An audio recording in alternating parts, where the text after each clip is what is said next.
Supergirl episode 12, Bizarro. I really liked this episode. I actually thought it was a pretty fun action episode.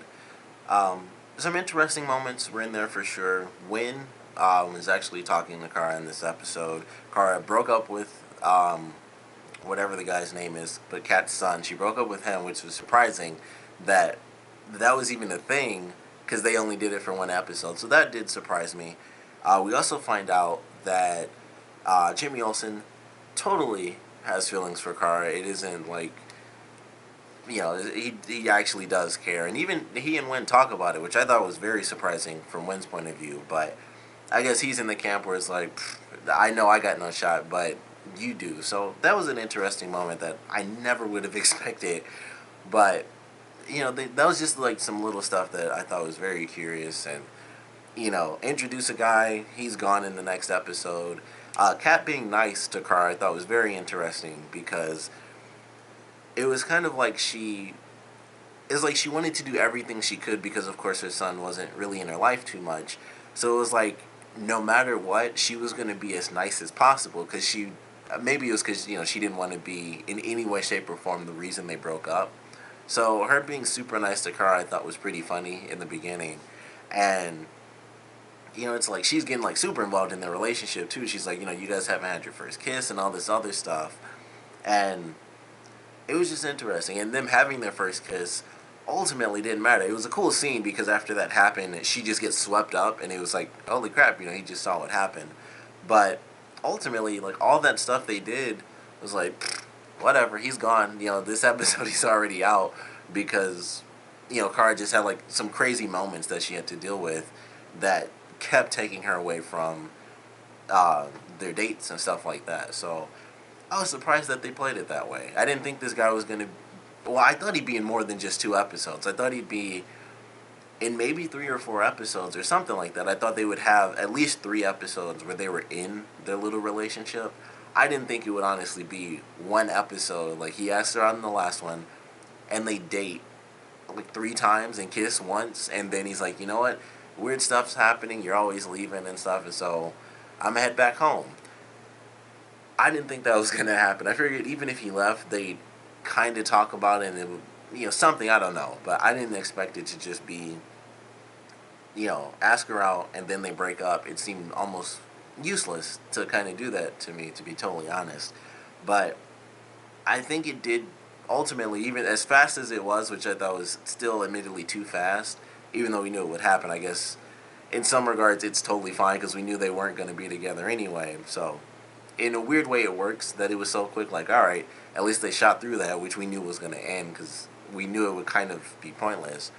But it still seems super quick. But it does serve a great purpose for the whole Jimmy Olsen thing and what's going to happen with them. And based on this episode, and this was very interesting because the way they played Wynn in this one, where he was talking to Jimmy and it's like, you actually have a chance, that was very interesting. It seemed like they were having, or even the character himself was taking, himself out of the situation where it's like he doesn't want to be hurt anymore because he has feelings for someone who clearly doesn't have those same feelings for him. And it seemed like he was okay with it in this episode. Like, he was okay with them just being friends. And that was pretty much it. But with Jimmy, it was kind of the reverse, where he was kind of fighting it initially, and then of course they had the stuff, where he's got a girlfriend with Lucy, and them having a relationship, and it turns out he does actually have feelings for Kara. He was totally lying when he mentioned he didn't really want her. It wasn't about her working in the office or anything. It was because he wanted to have another, get back to what he used to do. That was probably bullcrap, and Kat was totally right that he has feelings for Kara and that she has feelings for him, which is really obvious, with her having feelings for him.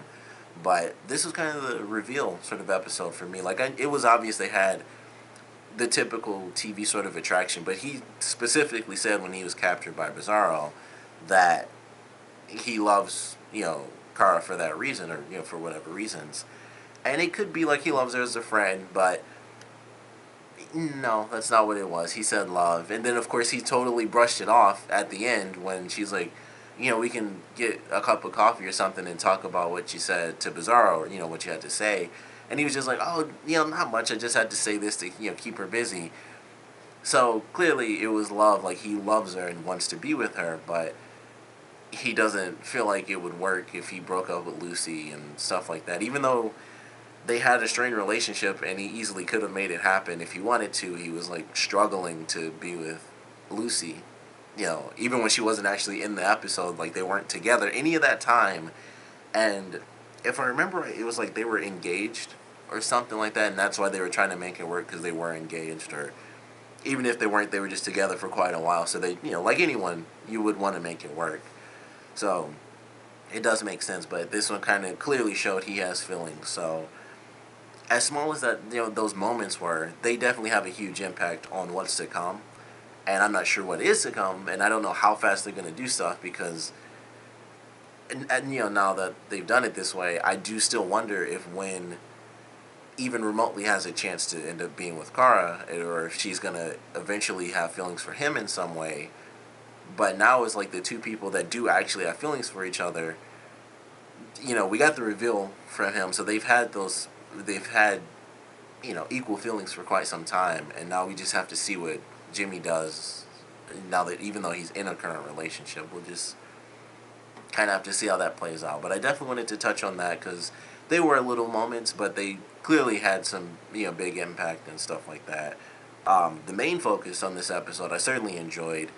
The only thing I didn't like, honestly, is the fact that they did name the character Bizarro, because I guess that's just a nerdy comic book thing, because I am so used to it being like, that's actually Superman's villain is Bizarro. So that bothered me just a slight bit that they changed it that way, but ultimately, I mean, they can change whatever the heck they want. It's honestly a very minor thing, and it's not like I even care about the character of Bizarro. Never really been my favorite villain anyway, so I don't know. It's one of those really minor super nerd things that like just slightly bothered me, but ultimately, I thought it was a pretty cool episode. I mean, she has the reverse effects of kryptonite. She has fire breath, which was crazy. When I first saw that, I'm like, I wasn't thinking about the fact that she's Bizarro, so she's the opposite. And I was like, can Kara do that? Does she have like fire breath? And then it didn't click on me until the second time I saw it, and I was like, oh, it's because she's the exact opposite, that she has fire breath instead of cooling breath. And it was just like, it just blew my mind when I first saw it. I was like, what the heck is happening? But opposite power, so instead of ice breath, fire breath, which looked cool visually. When they had the ending fight, when Bizarro swooped Kara up from her date, that was a cool scene, because she just came in out of nowhere and just swooped her up. And then they kind of have like basically like a tug of war with laser vision, and I thought that was cool. And Bizarro's vision was like, you could tell, I think it was obvious, but hers was purple and Kara's was blue. So I was like, oh, that's cool. It's like a very slight difference. Because obviously it wasn't like, red vision versus blue vision. It was like blue and then purple. I was like, that's cool. It's like a nice little touch. And it's not like, here's a total opposite color and stuff like that, which would probably cause people to think of Superman as well, which is one of the things I like about this, which I mentioned before. When she first did, I love the fact that it's blue instead of red, because it looks way cooler to me in blue. But I thought that was nice. The fighting was pretty interesting. They did a lot of wire work in this one, which I thought was very surprising, because we don't, even with her having fought other characters that could fly, we haven't seen her do a lot of, we haven't seen the show in general do a ton of wire work during the fights. And they did a lot of it in this, which was pretty interesting. Some of it was good. The one thing that I didn't like was when Bizarro was like flying at her, and this was during, I believe, it was during the second fight, when Bizarro was, flying at Kara and she just stops her. It didn't look good enough to me, because obviously it was supposed to be like her flying at her, it was supposed to kind of look like she was flying at her with all her strength and Kara stopped her, but it just looked like she was just pulled on a little string really slowly and just was like, and just got stopped. And I was like, that didn't really look that good to me. It didn't look like, I mean, even if they sped it up, it wouldn't have really, they would have had to have done some form of CG to make it look better. But I was like, that was the only thing that really bothered me, because it really looked like she just went along like, and just stopped. And that was it. I was like, that just didn't have any impact on me whatsoever. But the rest of it I enjoyed. I thought they did some pretty cool wire work. A lot of the standing around and stuff. I think Bizarro's introduction was actually really cool, because of the way She was looking at Kara and she was just kind of almost analyzing her a little bit. And she was like a little confused and just looking at her, and like the way she was moving her head back and forth, I thought actually looked pretty cool. It was like it wasn't menacing, but it was a little creepy because it was like she was examining her right in her face, and I was like, that just looks a little creepy, but it's also kind of cool. Of course, Maxwell Lord admits that he knows their secret. He kind of plays around with the idea, but he totally blows his cover if he even cared about having one, which obviously he didn't when he sent Bizarro after Kara as Kara. So he kind of outed himself there, and then he gets captured. So Alex kind of taking this initiative, which she isn't supposed to do, I found that really good. I thought it was pretty cool to see that because it's not something they're supposed to do, and like Hank mentions, this is a super rich guy. Like people will look for him, and even though they of course wouldn't find him, it still says a lot. Like, what could they possibly do with this character where he doesn't completely turn around and say like these people, arrested me and do all this crazy stuff. Excuse me. So I'm very curious where they're going to take his character because now that he's been captured, of course he knows exactly what's going on with Alex. Well, he doesn't know it's like the DEO or anything, but and I'm sure they like blindfolded him or whatever. I would hope that they did because secret facilities and whatnot. But I don't know. I mean, he could still say like, "Oh, Alex Danvers," and obviously at some point, if there's some sort of research, he could clearly someone would know like, "Oh, she's definitely not involved with any sort of official government agency or something like that." So she'd still have eyes on her. So there's just a lot of possibilities, all of which seem bad if he ends up going free, unless they like mind wipe him, which Hank could do, and that would be very interesting if that was how they ended his character, where it was like he got mind wiped, and that would send him back who knows how many years based on what we saw with his bodyguard. It would just be like he just gets shot back 10 years or something crazy like that, and he basically has no idea what's going on with his own life. So they could end up doing that, and it's either he dies and that's how he doesn't tell their secret, or they do wipe his memory, which would really mess him up, and that would kind of mess Hank up as well. But those are basically or they keep him forever. Those are literally their three options for how he doesn't say anything. It's either mind wipe, death, or he's just imprisoned for the rest of his life. And I don't feel like it's going to be as simple as keeping him imprisoned. I feel like either he's going to have something on him, somehow he'd get tracked, or something crazy like that. I don't know, like maybe some satellite stuff, DNA trackers in his body maybe. But there's going to be some conflict there. It's not as simple as, oh, we got him because he's going to try to out my sister as Supergirl. There's going to be something else. There's going to be some way where he's almost escaped, or maybe some other alien thing gets inside the EOD and, just finds him and shatters the cage or whatever, and he gets out in all the chaos. But there's going to be something. He's not just going to be captured forever. Like, unless he is. That would be insane if that's how it ended, but I highly doubt it. It's TV. Also, it would just be crazy. That would kind of be a crappy ending, admittedly, if they captured him and he was just in prison and that was it. Personally, I don't think I'd enjoy that too much if he was just captured forever and it was like, got him. But it was definitely a fun episode. It was cool seeing Bizarro. Curious about the relationship stuff a bit. I mean, it was surprising, so that's the only reason I'm curious. Like, any love triangle type of stuff normally doesn't matter, but because we got this interesting little reveal from Jimmy where he actually says it, and it's not like maybe he does, maybe he doesn't. He admits it to someone, of course, who won't tell his secret. It was better, so I enjoyed that. I liked the episode. Of course, want to know what you guys thought about it, so please comment below. Let me know your favorite parts, your least favorite parts.